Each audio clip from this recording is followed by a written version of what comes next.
네, 안녕하십니까. 오늘 두 번째 시간인데요. 오늘부터는 여러분과 같이 콘크리트에 대해서 이제 공부를 시작해 볼 겁니다. 어, 우선 이 자료는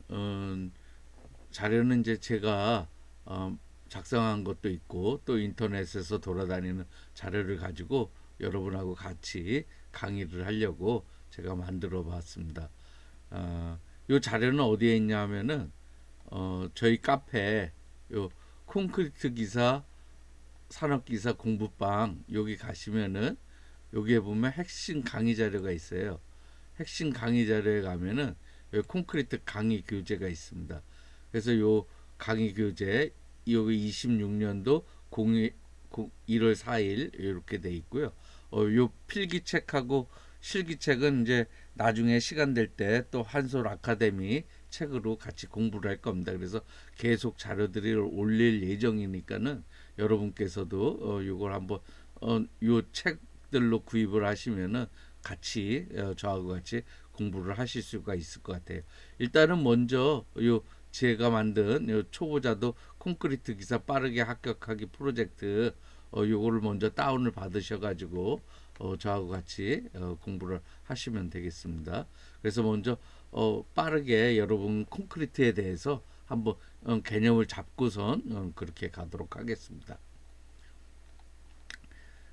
자, 콘크리트에 대해서 이제 좀 알아볼까요? 콘크리트는 우리의 어원에서 보듯이 콘이 이제 함께하다, 크리에이트가 아, 창조되다, 뭐 창조하다, 뭐 이렇잖아요. 그러니까 이게 서로 다른 골재라든지 시멘트, 모래, 물, 혼화제 이런 것들이 어떤 다른 성분들이 하나로 혼합돼서 혼합돼서 하나의 물질이 형성된 겁니다. 그래서 새로운 전혀 다른 이런 골재하고 전혀 다른 아니면은 물과 전혀 다른 어떤 새로운 생성물이 형성된 겁니다. 그래서 콘크리트는 이런 여러 가지 물질들이 혼합해서 하나의 어떤 특별한 콘크리트라는 이런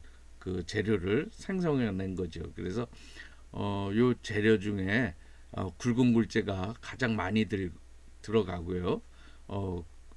그 다음에 이제 우리가 바인더라 그래서 엮어준다는 이제 시멘트가 들어가고 그 다음에 장굴재가 들어갑니다. 이 장굴재라는 것은 모래를 얘기하는 거죠. 모래.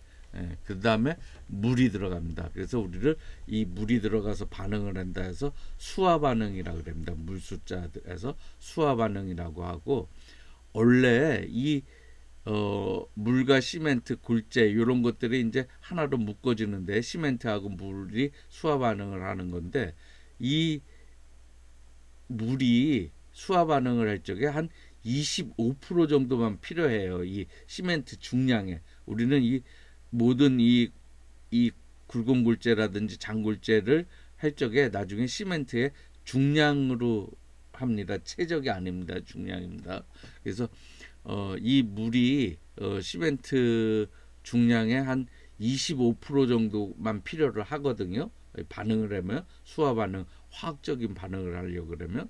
근데 이렇게 25%를 가지고서 반응을 하다 보면은 이렇게 우리가 이걸 비비 이 굵은 물질을 넣고 비빌라 그러면은 안 비벼져요. 너무 되다 그래나요? 꾸덕꾸덕 해가지고서 안 비벼지기 때문에 55%에서 한 60%까지 그렇게 물을 집어넣습니다. 그 시멘트 중량에 비해서. 그러다 보니까는 이 물은 뭐냐 하면은 결국엔 반응하는 그 물은 25%면 되는데 우리가 더 많이 집어넣게 되잖아요. 50%, 60% 이렇게 많이 집어넣었던 물들은 결국엔 뭐가 되냐면은 이 물이 증발해 버리잖아요. 이렇게 증발하면서 여기 공극이 생기는 거예요. 그래서 공극이 생겨서 수축을 하게 되죠. 그래서 우리가 물을 콘크리트에 물을 타면 안 된다는 이유가 물을 타게 되면은 물을 타게 되면은 최적이 실적에는 많았는데 그게 다 증발하고 나면은 콘크리트가 수축하게 되거든요. 그러면은 나중에 균열이 발생한다든지 강도가 약해진다든지 이러기 때문에 이 물은 될 수 있는 대로 적게 들어가는 것이 좋습니다. 그리고 이제 우리가 어, 작업을 편리하게 한다든지 아니면은 여러 가지 동절기라든지 뭐 서중 그러니까 한 한 여름에 칠라 그러면은 이 콘크리트가 빨리 굳고 뭐 아니면은 겨울에는 이게 굳어버리고 빨리 굳질 않고 이러기 때문에 문제가 되기 때문에 여기에 맞는 그 혼화재를 집어넣습니다. 그래서 혼화재가 있고 혼화 아이가 있습니다. 재가 있습니다. 그래서 혼화재라는 것은 그 이 배합에 영향을 안 미치는 한 5% 이내, 5% 이내의 그 혼합물을 들어가는 것을 혼화재라 그러고 5% 이상이 들어가면 혼화재라 그럽니다. 그리고 또 콘크리트에는 이제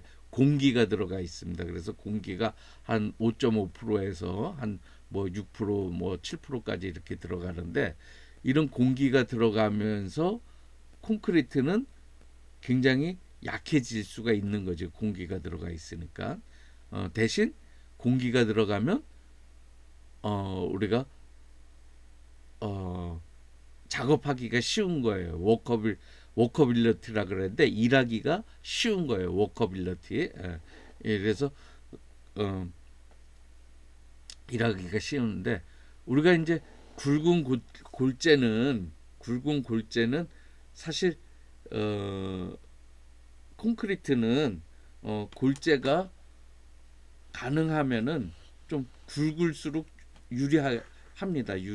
근데 적당하게 이 골재가 이제 골재가 클수록 클수록 시멘트 양은 적게 들어가요. 우리가 시멘트 양이 많이 들어가면은 뭐 요걸 생각을 해보시면 됩니다. 하여간 시멘트 양하고 물량하고 우리가 이렇게 골재하고가 이게 대표적으로 많이 들어가는 건데 골재가 많이 들어가면은 시멘트 양은 적어져요. 시멘트 양이 적어지기 때문에 어떻게 보면은 시멘트 양이 많이 들어가면은 문제를 발생할 수 있거든요. 그래서 시멘트 양이 적게 들어가는 것이 유리하다. 근데 이제 시멘트 양이 적게 들어가면은 너무 작업하기가 힘든 거예요. 그러니까 골재가 너무 많이 들어가고 시멘트 양이 적어지면은 우리 눈에 봐도 너무 이렇게 골재가 많은 거죠. 이렇게 막 있고 이러면은 작업하기가 너무 힘들겠죠. 그죠? 이렇게 보시면은 그래서 적당하게 이 골재를 감싸면서 이렇게 시멘트가 들어가야지 우리가 부드럽게 작업이 들어가는데 이 골재만 너무 큰 골재들이 들어가면은 좀 불리하죠. 그 작업하는데 어렵습니다. 그래서 아이고 우리가 일반적으로 골재는 한 40mm 정도 최고로 많이 쓰는 게 이제 책으로 많이 쓰는 게 아니라 어느 정도 뭐 댐 같은 데서는 뭐 더 큰 골재도 쓰겠지만은 좀 크게 쓴다 하면 40mm를 주로 쓰고 40mm 정도까지 쓰고 대표적으로는 그냥 한 20에서 25mm 정도 이렇게 생각하시면 됩니다. 25mm에서 25mm. 뭐 그리고 이제 고강도라든지 쇼크리트는 뭐 13mm까지도 이렇게 씁니다. 예, 13mm 뭐 10mm라든지 이렇게 골재가 적을수록 또 강도를 많이 발휘할 수 있고 그렇지만은 비싸집니다. 그 콘크리트 비용이. 그리고 골재가 많이 들어갈수록 큰 골재가 들어가고 골재가 많이 들어갈수록 콘크리트는 값이 싸집니다. 값이 싸지고 어느 정도 골재 이 콘크리트는 이 골재 성분에 의해서 좌우되기 때문에 되도록이면 이 골재가 적당하게 좀 들어가 주고 는 것이 유리합니다. 그래야지 시멘트가 적게 들어가고 시멘트가 많이 들어가면 우리가 수축균열이라든지 여러 가지 블리딩 현상이 많이 일어나거든요. 그런데 이제 골재가 너무 많이 들어가면은 재료 분리가 나는 거예요. 재료 분리. 재료 분리라는 건 뭐냐 하면은 골재가 너무 많이 들어가서 이렇게 큰 골재는 밑에다 이렇게 우리가 그 콘크리트 네미콘을 부으면은 죽처럼 생기지 않았습니까? 죽처럼 여기 가운데 이제 장골재들 있고 또 시멘트 미립자들이 있고 뭐 이런데 이런 것들이 너무 굵은 굴재가 들어가면 무거웠기 때문에 얘가 밑으로 이렇게 밑에 처지고 이렇게 층이 지듯이 굵은 굴재들이 이렇게 쌓이고 그 다음에 그 조금 더 작은 골재가 쌓이고 이렇게 쌓이는 이렇게 이걸 골재 분리라 그럽니다. 골재 분리. 그래서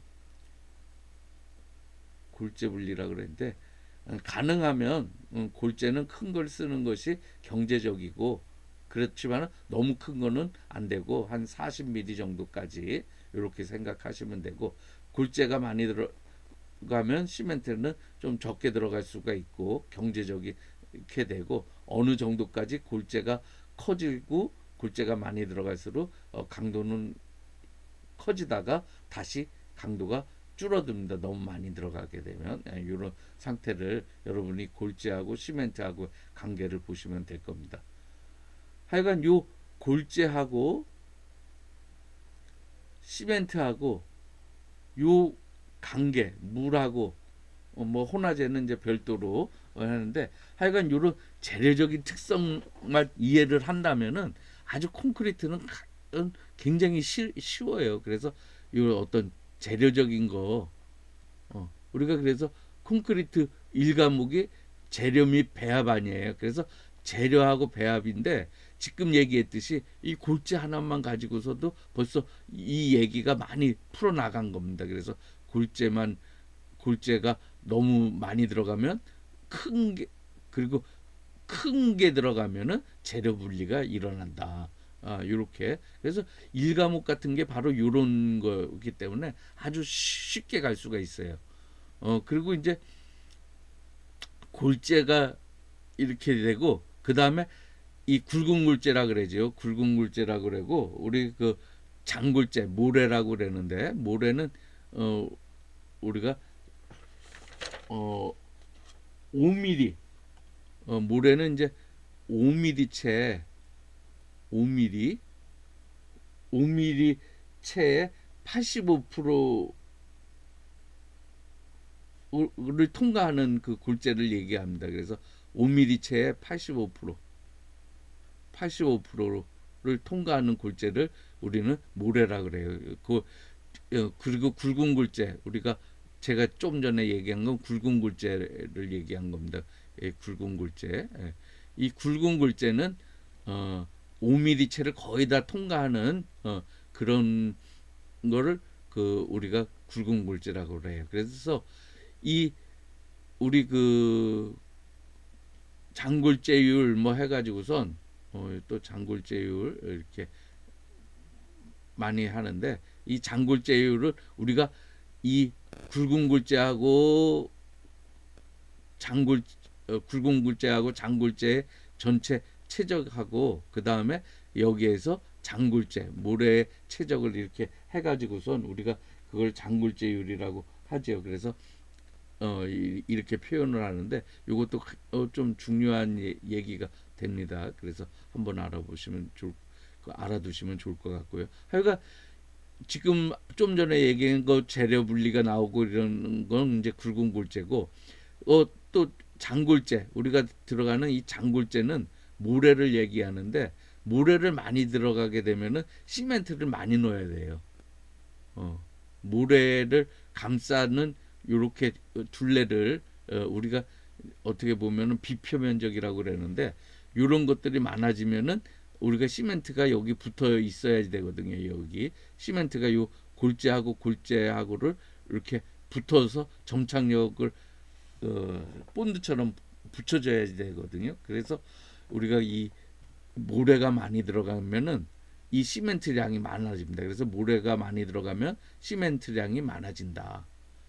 그러면은 시멘트량이 많아지니까 또 굉장히 그 수축이 많이 일어나는 거죠. 하여간 시멘트가 많이 들어간다. 적당량을 지나서 좀 많이 들어간다 이러면은 좀 문제가 많이 발생할 수가 있습니다. 이 시멘트가 많이 들어가면 수화열도 발생하고 그래서 이 문제가 발생해요. 그래서 요걸 좀 기억을 해주시면은 좀 쉬울 것 같습니다. 예.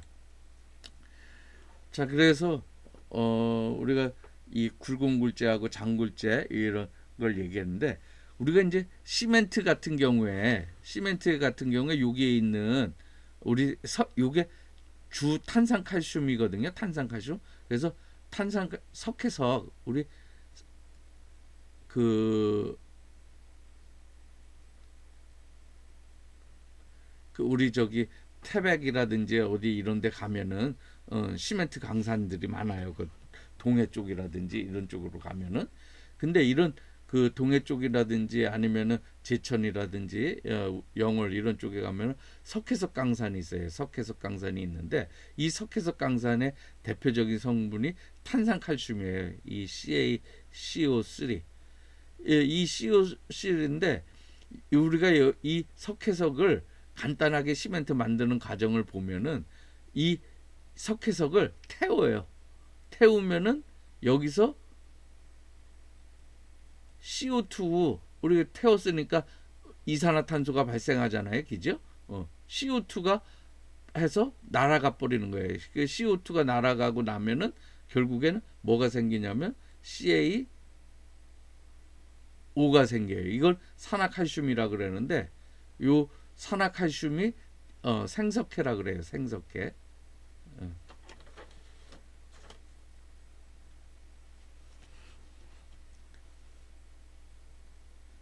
생석회라기도 하고 탄산칼슘이라 그래요. 여기 있죠. 탄산칼슘이라 그러는데 요것이 바로 요 생석회가 바로 이제 H2O 여기 물하고 반응을 하는 겁니다.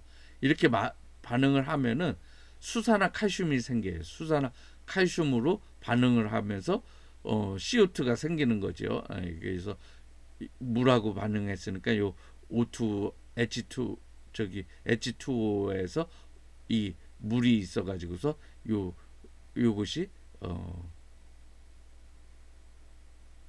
CO2가 생기면서 저거가 되죠.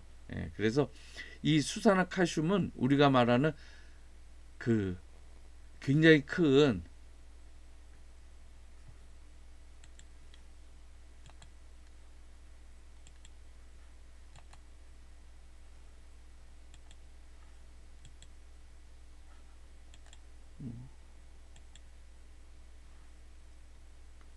예, 제가 이게 처음이다 보니까는 좀 익숙치가 않은데 이해해 주시고 바로 보시면 되겠습니다. 이 지금 CaOH2 요거는 수산화칼슘인데 이 수산화칼슘은 굉장히 큰 알칼리성이에요. 우리가 pH 14, 15 뭐 이 정도 되는 아주 강알칼리성이에요. 강알칼리성이기 때문에 우리가 이제 요걸 부동태막이라고 그러는데 부동태막을 형성을 하는데 부동태막 부동태막 부동태막이라는 건 뭐냐면은 이제 그 녹이 안 쓴다는 얘기죠. 녹이 그러니까 이 철근이 있으면은 이 철근에 달라붙어 가지고선 알카리성이기 때문에 얘는 녹을 안 쓸게 하는 이 부동태막을 형성을 해요. 그래서 이런 부동태막을 형성을 하면은 우리가 철근 콘크리트라고 하는 게 이게 뭐 100년도 가고 뭐 100만 년 가는 거거든요. 근데 이게 이, 이 부동태막을 형성해서 이렇게 있는 이렇게 아주 생생한 그 우리 콘크리트가 여기 우리 그 뭐 이산화탄소 자동차에서 내뿜는 거라든지 우리가 아니면은 쓰는 그 우리가 숨쉬는 뭐 동식물이라든지 식물의 어떤 그런 그 호흡작용이라든지 여러 가지 이런 것 때문에 CO2하고 결합이 돼요. CO2하고 결합을 되면은 여기 같이 아까 처음에 석회성처럼 탄산칼슘이 되는 거예요. 탄산칼슘이 되면은 이게 아까는 이 pH가 한 14 정도 됐었는데 이게 pH 한 뭐 7에서 한 9 정도로 떨어지는 거예요. 이걸 우리 중성이라 그러거든요. 7에서 8 정도를 중성이라 그러는데 이렇게 되는 거를 우리는 중성화가 됐다고 그래요. 중성화가 됐다 그래요. 그래서 우리가 이걸 알아보는 것은 페놀프탈렌, 요 페놀프탈렌 1% 용액을 그 시멘트에다가 칙칙칙칙 뿌립니다. 이 칙칙 뿌리면은 어떻게 되냐면은 우리가 그 이 pH가 10 이상이 넘어가는 것은 10 이상이 넘어가는 건 적색이 돼요. 적색. 근데 pH가 이제 10 이하 되거나 이렇게 되면은 무색이 되죠. 무색. 그러면 우리는 이걸 중성화됐다고 그래요. 그래서 우리가 그 이렇게 코알을 떠낸다든지 이렇게 한 다음에 시멘트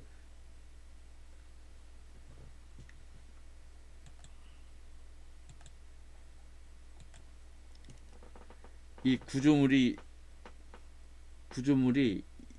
이렇게 있으면은 뭐 우리 무슨 벽체라든지 이렇게 있으면은 여기를 코알을 이렇게 떠요.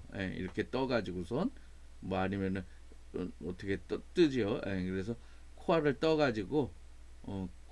가지고선 그래 가지고서 지금 여기가 여기에요. 이렇게 코알을 떠놓은 걸 가지고서 여기다가 이 페노프탈렌 용액을 이렇게 칙칙칙 뿌려서 보면은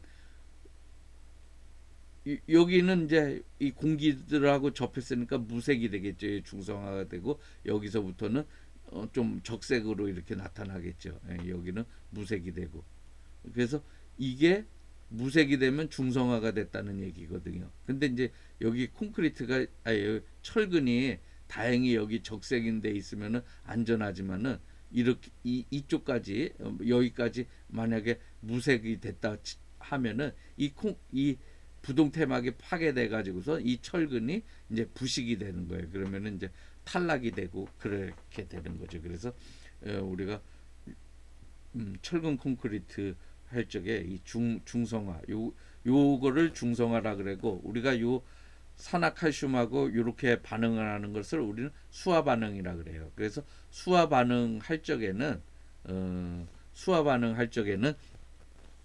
뭐냐면은 그 열이 발생해요. 수화열이. 그래서 열이 발생한다는 거는 좋은 게 아니에요. 그래서 열이 발생하게 되면은 이 모든 물체들이 팽창을 하잖아요. 열이 발생하면은 모든 물체들이 팽창을 해요. 그런데 이 콘크리트를 여기 한 1m 두께로 이렇게 쳐놓으면은 이 두께에서 여기서 열이 펄펄펄 나요. 펄펄펄 나면은 이 열이 발생한다는 얘기는 얘가 최적이 증가를 하는 거거든요. 팽창. 이 뭐든지 이 최적이 팽창을 해서 하려고 이렇게 팽창을 하려고 이렇게 얘가 부풀어 오를 거란 말이에요.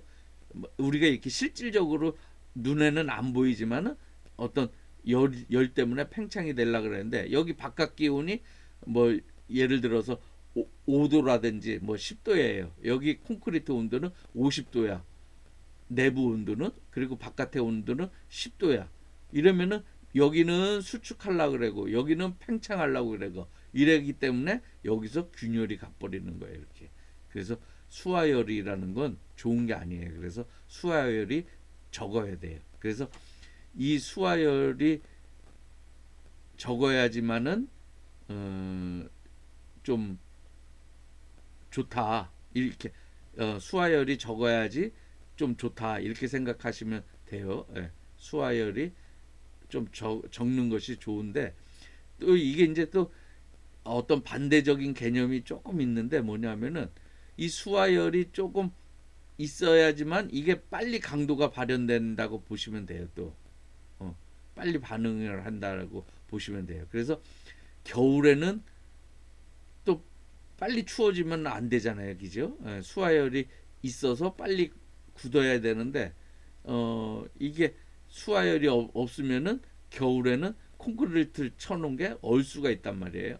그래서 어떤 또 이중적인 또 그런 특성도 있게 됩니다. 그래서 수화열이 좀 많다는 거, 이런 것은 어, 나중에 문제가 되지만은 또 조기 강도가 빨리 발현된다, 이렇게 생각을 하시면 돼요. 그래서 한중 콘크리트에는 수화열 같은 거, 한중이라는 것은 겨울에 치는 거는 수화열이 있어야 되는 그런 게 좀 필요하죠. 예.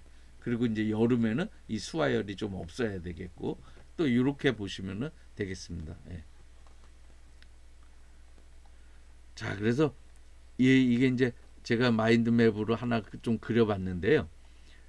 어떻게 보면은 이걸 이제 공부를 어렵게 할 필요가 없는 게, 우리가 재료적인 거, 지금 시멘트하고 골재하고 물, 혼화재, 이런 것들이 어떤 중량 배합을 하게 되는데, 이런 것들이 물 같은 게 너무 많이 들어가면 나중에 얘는 증발해서 없어지니까 그 빈 체적만큼 수축해 가지고서 강도가 문제가 되겠구나. 공기도 마찬가지고, 혼화재가 들어가면은 사실 혼화재도 그 강도하고는 좀 문제가 있죠. 우리가 편의상 일하기 쉽게 하기 위해서 뭐 에이제라든지 뭐 이런 것들을 넣기는 하는데, 이런 것들이 들어가면은 강도하고는 조금 문제가 발생할 수가 있죠. 너무 많이 들어가면. 그래서 그런 것들이 딱 이중적인 성격을 좀 가지고 있습니다. 그리고 이제 배합에 넘어가면은, 우리가 이제 그 1교시에도 배합인데, 설계 강도라는 것은 우리가 요구하는 강도예요. 그러니까 이 구조물이 요구하는 강도, 요 구조물이 뭐 예를 들어서 여기 하중이 이렇게 오기 때문에 이 하중을 버틸려고 그러면 이 하중을 버틸려고 그러면은 뭐 21 메가파스칼이라든지 이런 강도가 있단 말이에요. 이 강도 이상이 나와야 된다는 얘기예요. 이게 설계 강도예요. 근데 우리가 이 설계 강도로 딱 맞춰서 시공을 하다 보면은 어떻게 돼요? 자칫하다가는 잘못하면은 이 설계 강도보다 밑으로 빠질 수가 있죠. 그러면은 문제가 되잖아요. 그래서 우리가 이걸 우리 이 배합을 해가지고서 하는 거는, 한 예를 들어서 뭐 25 메가파스칼이 나오는 강도를 배합을 하는 거예요. 그래서 여기다 집어넣으면은 혹시라도 조금 문제가 되더라도 21 메가파스칼 이상은 나오도록 그렇게 하는 것을 우리는 요게 설계 강도라고 그러고, 요구되는 강도를 설계 강도라고 그러고, 우리가 혹시라도 모르는 것을 하기 위해서 이렇게 이제 위험하니까는 더 여유적으로 하는 것을 우리가 그 배합 강도라 그래요. 그래서 배합 강도는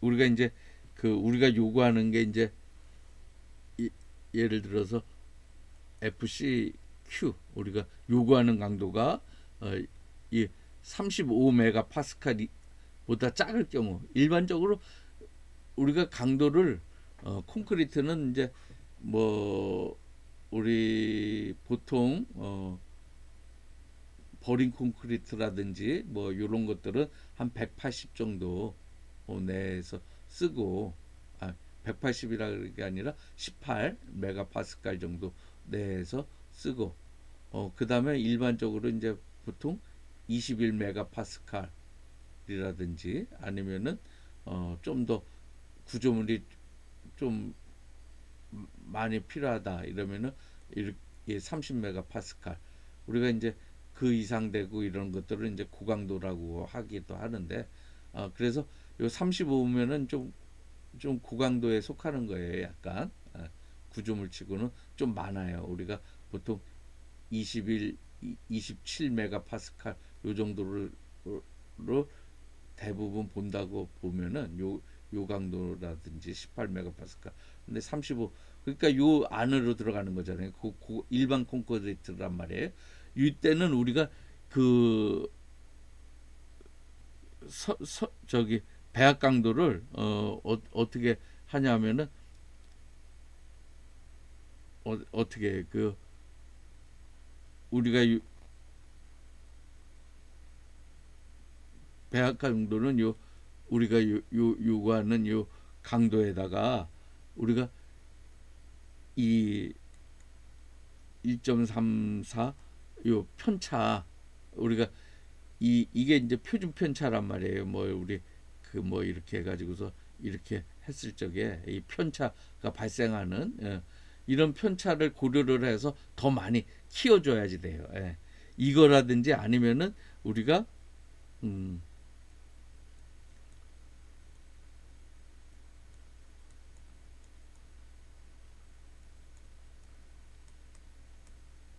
요 강도 중에서 작은 어, 이중제 큰 값을 쓰는 거죠. 우리가 요 식이라든지 요 식에 봐서 우리가 큰 값을 적용을 해서 우리가 배합 설계를 하는 거죠. 예, 배합 강도를 잡는 거죠. 그리고 만약에 이제 여기서 우리가 요 요구하는 게 이제 이게 35 메가파스칼보다는 클 때는 어떤 거냐면은 어 0.9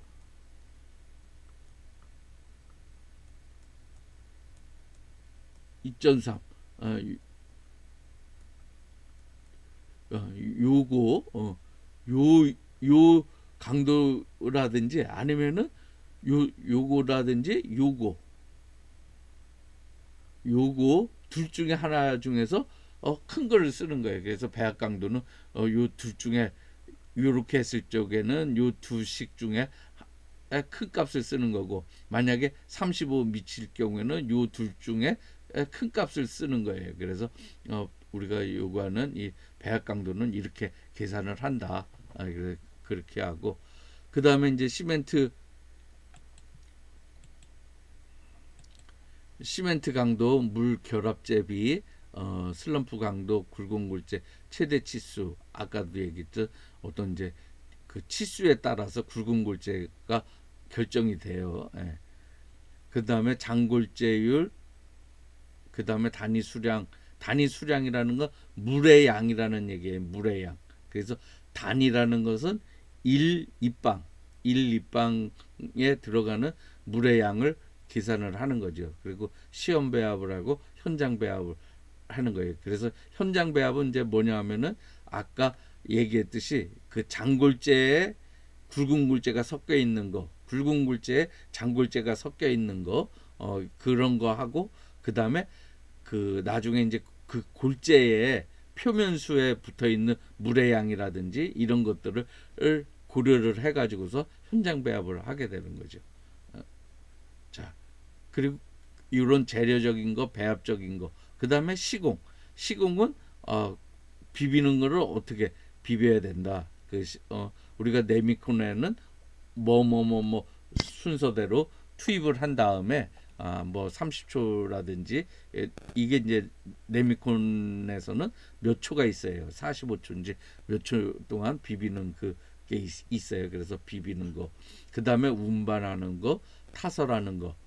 타설을 어떻게 하냐, 동절기에 타설이라든지 뭐 이런 것들을 할 적에 타설하는 거 어떻게, 다짐은 어떻게 한다.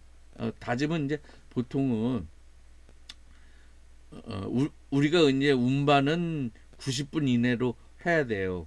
90분 이내로 타설까지도 해야 되는데, 타설까지는 좀 더 되겠다. 근데 90분 내로 우리가 일반적으로 60분 이내로 운반 시간이 짧을수록 좋은 거죠. 예. 타설 시간도 짧을수록 좋은 거죠. 빨리 타설을 해야죠. 이게 시간이 지나면은 네미콘이 굳기 시작하니까. 그리고 다짐은 이렇게 있으면은 원래는 이제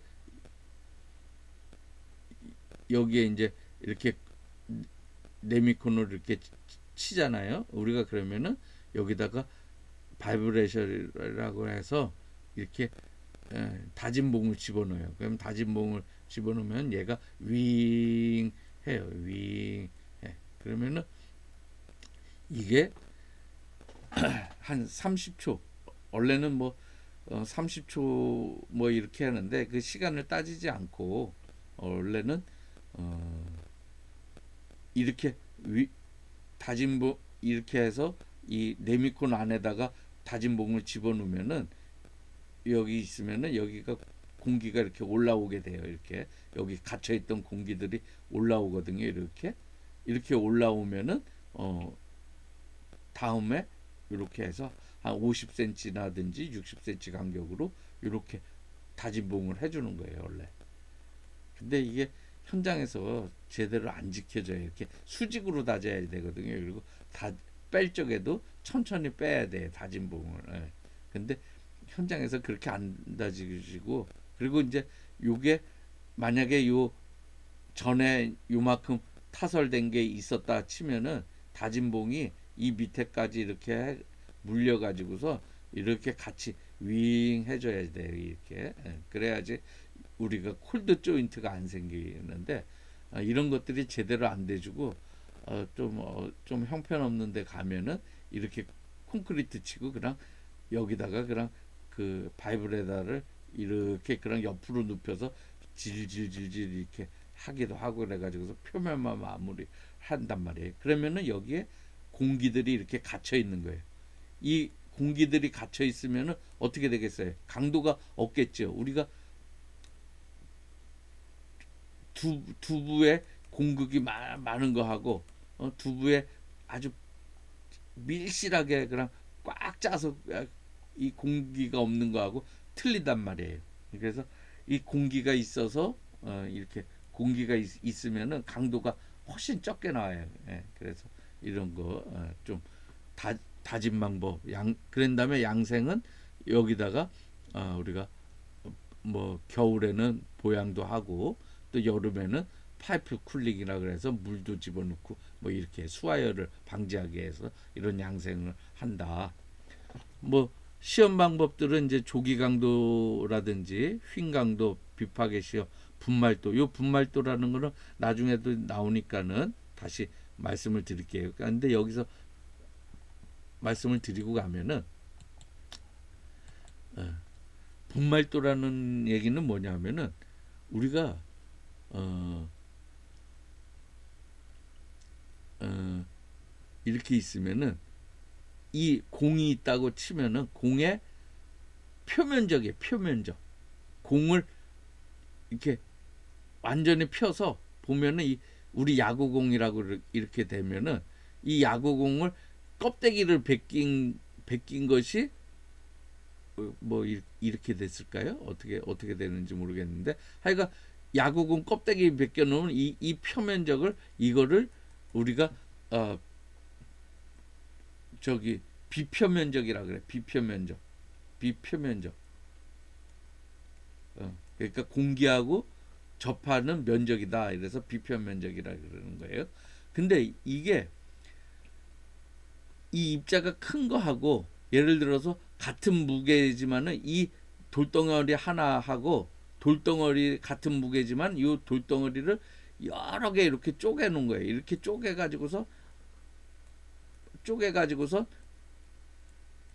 같은 돌덩어리를 쪼개 가지고서 요 쪼갠 것을 요 하나씩 다 이 이렇게 펴가지고서 붙이면은 얘가 요만큼의 면적이 됐다면은 얘는 훨씬 많은 이 잘라서 막 작은 것들이 이렇게 붙어서 됐겠죠. 이렇게 이 표면적이 커지는 거예요. 그래서 이런 표면적이 커지는데 이런 것들이 이제 그 우리가 시멘트에서 분말도가 크다 이러면은 이 시멘트 입자가 작다는 얘기예요. 작다는. 이 비표 면적이 크다는 얘기예요. 비표 면적이 크면은 물하고 많이 필요하거든요. 물이 많이 필요하거든요. 그러니까 물이 많이 필요하니까 수화열이 높아지고 수화열이 높아지고 그런 문제점들이 있어요. 그렇지만은 빨리 반응을 해줘. 수화 반응이 빠르고 수화 반응이 수화 반응 수화 반응이 빨라지고 강도가 세지고 이렇게 우리가 이제 그런 어떤 두 가지 성분들이 있는 거예요. 그러니까 하나가 좋으면 하나는 좀 나빠지고 이러는 경우가 있어요. 그래서 분말도라는 개념들을 조금 알아두실 필요가 있어요. 그리고 타설전 시험, 비중 시험 등이 있다. 자, 그 다음에 이제 이런 그 성질은 콘크리트가 우리가 굳지 않은 콘크리트하고 굳은 콘크리트. 우리가 굳지 않은 거는 이제 네미콘이라고 이렇게 보시면 돼요. 네미콘이 이제 네드믹스 콘크리트라고 그러는데 이렇게 이미 만들어져서 이 섞인 그 콘크리트란 말이에요. 어떤 우리가 죽처럼 생긴 거 네미콘을 우리 네미콘이라고 이렇게 상상을 해봅시다. 네미콘. 이게 죽처럼 생겼어요. 죽처럼 이렇게 생겼어. 이렇게 굳지 않은 콘크리트의 성질이 있어요. 굳지 않은 콘크리트의 성질은 이 W가 이제 워커빌리티인데 워커빌리티 우리가 이제 많이 얘기하는 워커빌리티란 말이에요.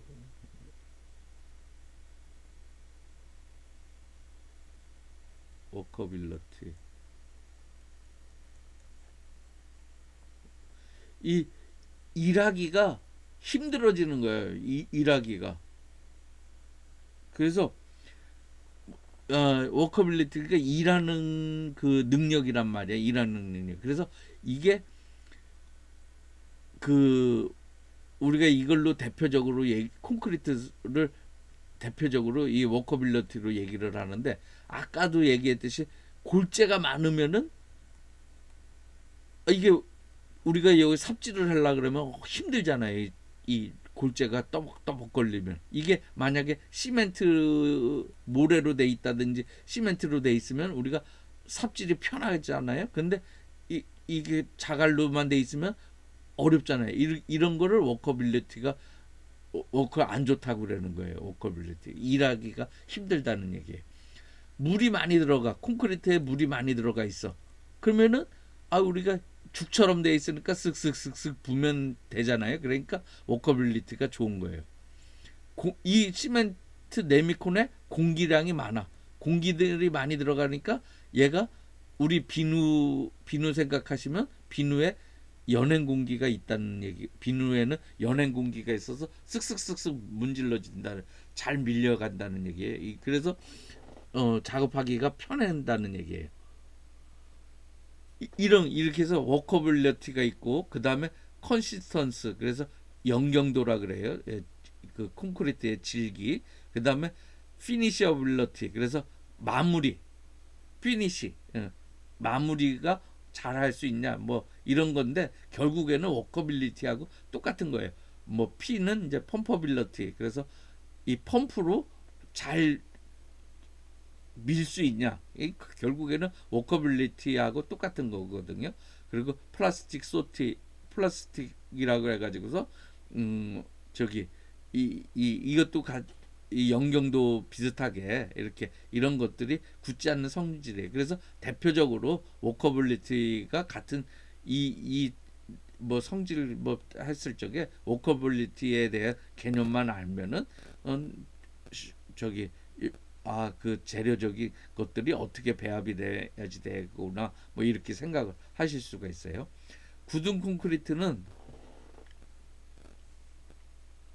자 여기서 한번 끊고 다음 시간으로 하도록 하겠습니다. 네.